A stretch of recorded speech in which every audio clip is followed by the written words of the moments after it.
couple more people want to weigh in on the phones. Dub, who we got? Yeah, we got John in New York. John, what you got for me? Hey, Trey. Did John, did John misidentify the host of the show and then hang up on him? I didn't punch him. Did you hang up on him, Dub? No, I think John may have panicked there. John just totally panicked, didn't he? Yeah. I mean, he waited a while. What do you call you, Troy? What do we have? Do we have audio of John's debut? I mean, that was the equivalent of like he was looking over the line. He saw the Mike linebacker coming, and he bailed. He threw it right in the third row of the seats. That might be the fastest self hang up of all time. That was like Jimmy G in the pocket this weekend. I don't know if you saw him. Can we get? Oh yeah, that looked like Jimmy G. Jimmy G, I have been, for people who listen, I am not a Jimmy G guy. Look, I think he's a 20th best, 16th best quarterback in the NFL, whatever else. Been a lot of praise to Jimmy G. Do we have the audio of that quick bail? Yeah, I just got it ready right now. All right, here is, where was that? We went to New York, and here was the open. Yeah, we got John in New York. John, what you got for me? Hey, Trey. And then, I mean, we didn't hang up on him. He was like, this isn't going well, I'm out. He just went ahead and pulled the ripcord. Who's up next, Dub? All right, let's see if Fred in West Virginia can do any better. Fred, hopefully you'll last longer than our guy in New York. Just don't ask my wife. That's a hell of an opening. I think you just hang up now. I don't know that you're going to top that line. All right, what you got for me? Hey, I've been working around throughout this whole pandemic. I've been working my rear end off, all right? So my kids are so much more active, and we've been doing a whole lot more things. I've got my 12-year-old daughter plays travel basketball. I've got my one in high school plays softball, and we're busy. Honestly, and with the extra excitement around fantasy football, that's where my interest is. Like I'm not for all the protesting and all the political stuff that's going on within politics, but dude, I mean, we love sports. You know, I mean, that's kind of where I'm at with it. So, man, I play all the fantasy stuff. I'm really involved with all that. I'll catch a little bit of a game here and there, but man, we're traveling. We live here in West Virginia, hiking, hitting some, doing all kinds of activities.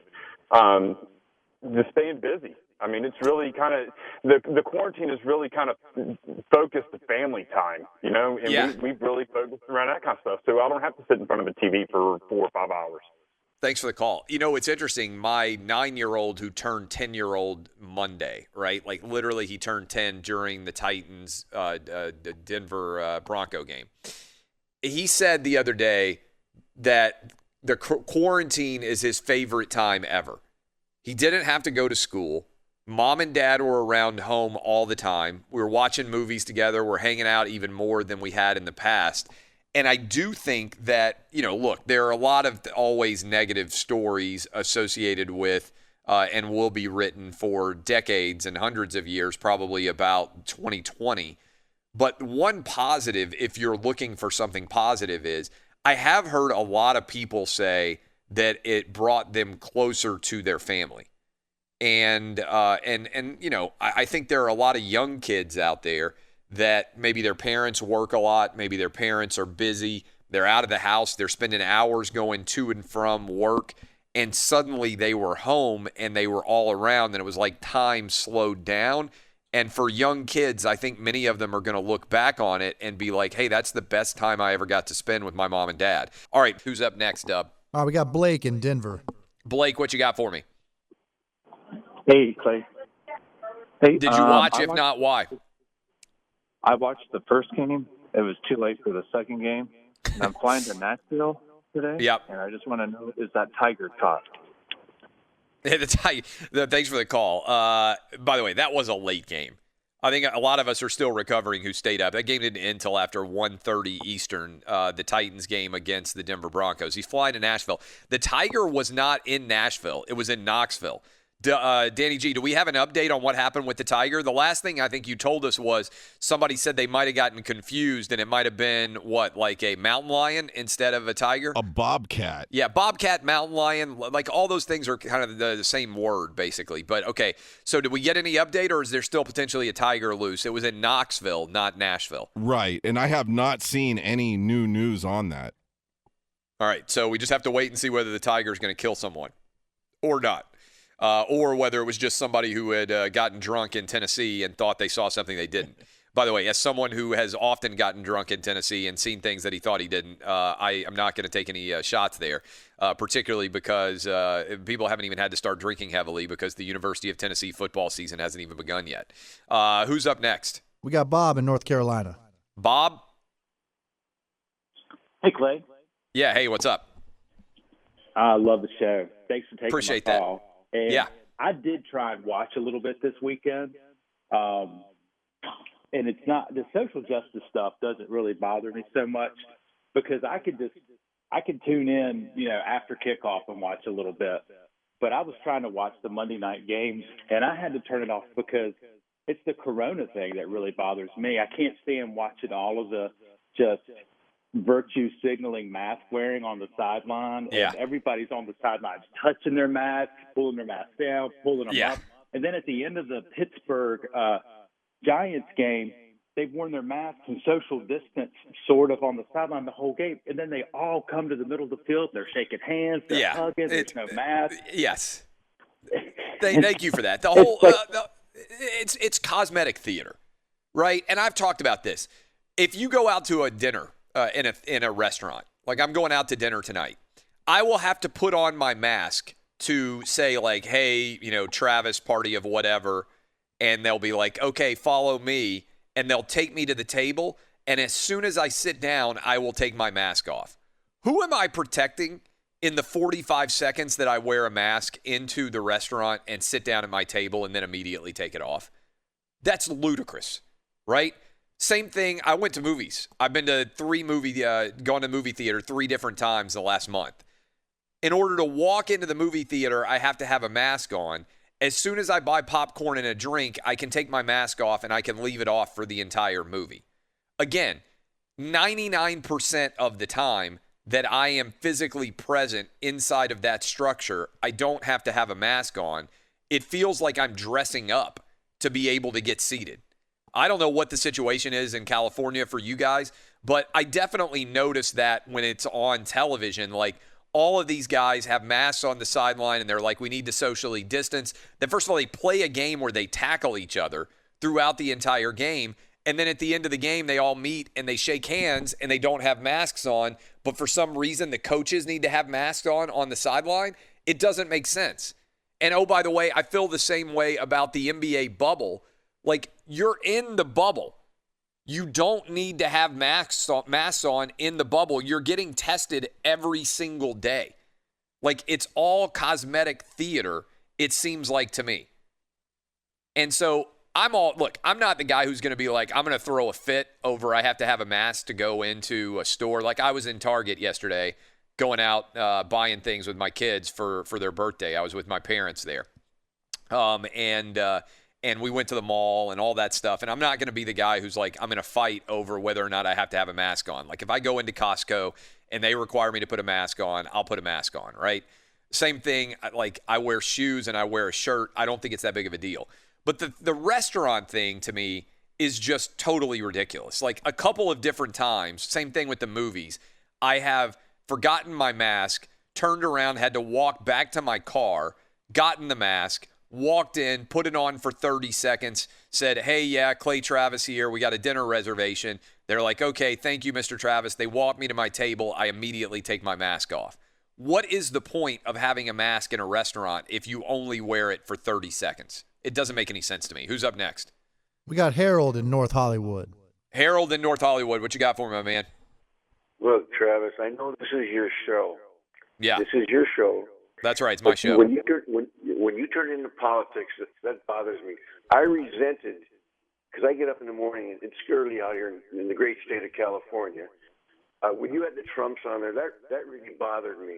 So you think I should say no? Hold on, Harold. You think the President of the United States wants to come on the show? You think I should tell him no?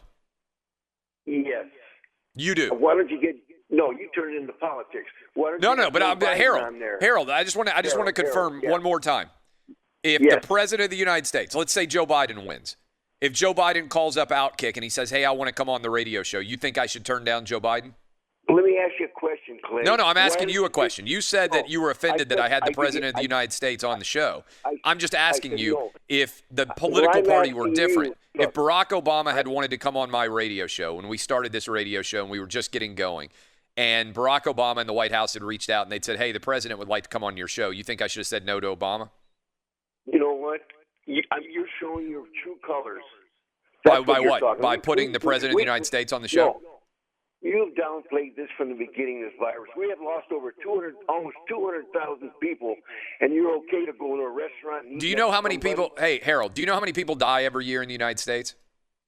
I don't want to hear that. Do you know how many? Well, that's kind of significant, right? 2.8 million people die every year in the United States. Every single day, Harold, 7,500 people die. And that's unfortunate. But you know what? We could have avoided all these deaths, too, Travis. Look at the facts. Look at the science. What facts and science do you have for me? Haven't you been listening to the news? If you would have jumped on it sooner than Harold, later. you just hold on, Harold. I want to point something out. You called into my show to complain about politics and immediately wanted to talk about the coronavirus and the fact that I had the President of the United States on the show. You didn't call to talk about sports at all. You said you resented the show. You said you were upset that I had the president on, and you immediately said that the coronavirus, like way too many people had died. You didn't talk about anything sports. I'll talk about sports. You want to talk about sports? Well, I mean, you called me, Harold. Yeah, no. Don't turn it around, Clay. I'm not turning anything around. You called me and immediately said we shouldn't have the president on. You're being untruthful. How am I being untruthful? No. Why don't you have Joe Biden on to see what he could say? Well, first of all, Joe Biden has an invitation, but you just told me I shouldn't have him on. You were upset that I had the president on. And what did you have Junior on for? Junior had him on because I thought he was an interesting guest. By the way, what's interesting is, Harold, you seem upset about the show, but you know an awful lot about the show. I'm upset. He's an interesting guest when he goes on there and continues to lie, and you kisses both of their behinds. That's disgusting.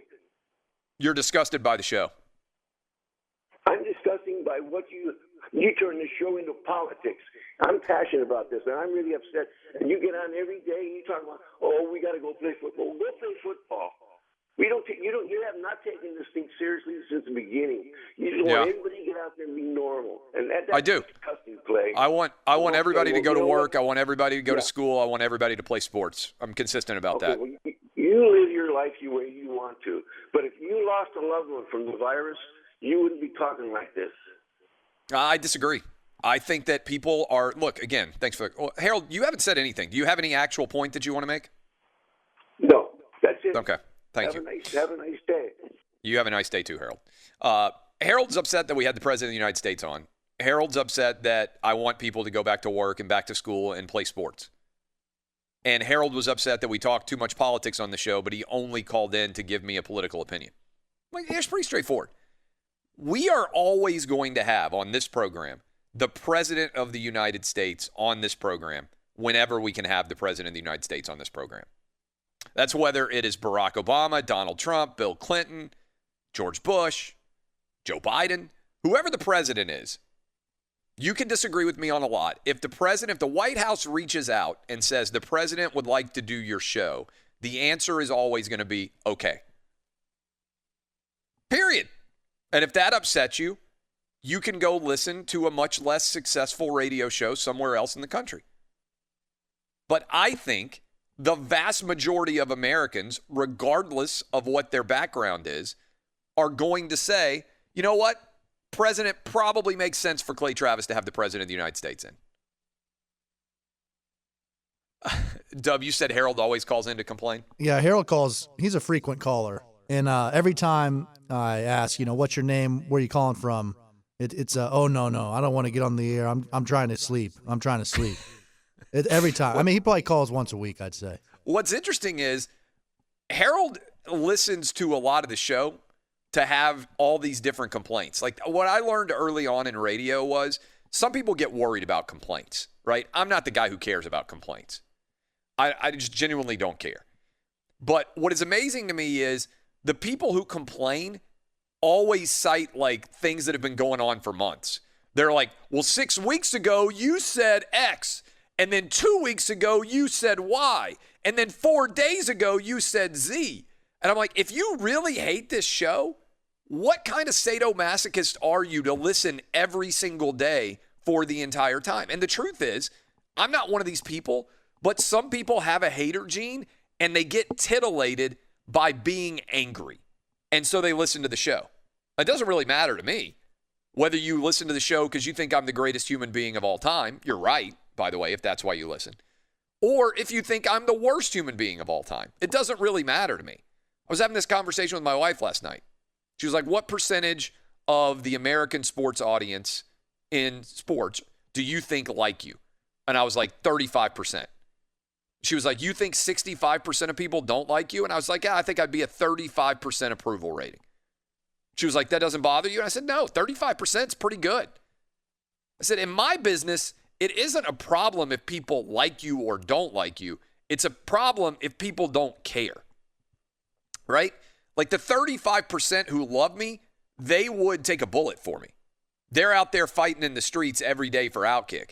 The 65% who don't like me, I don't really care about them. And that might not even be accurate. It might be 50-50. It might be 55% like me and 45% don't like me. I don't know what the percentages are. I said I feel like 35% like me. 35% is pretty good. If I ever decide to run for elective office, I could get to 50. Put a couple of television ads up, boom, I'm at 50.1%. Dub, anybody else waiting? I want to try to get people in before we go to Mannix, if so. Yeah, let's go quick. We got Charlie in Dayton. Charlie in Dayton, what you got for me? What's going on, Clay? I watched as much football as I could from Thursday on up to Monday, but I was confused on Thursday because Alicia Keys played like 5 songs, and I didn't know which one was the actual Black national anthem. And I think it's starting to get to the point, like, is it a one-upsmanship thing where each league has to do a thing and then the other league has to react? Because I think to the point where, like, I didn't even know a Black national anthem existed. I didn't either. And I would imagine most Black people don't know. They're like, what the hell are you talking about? Is there, the thing I wondered, thanks for the call, is there an Asian national anthem? And is there a Hispanic national anthem? And why are we excluding Hispanic and Asian people from playing their national anthem too?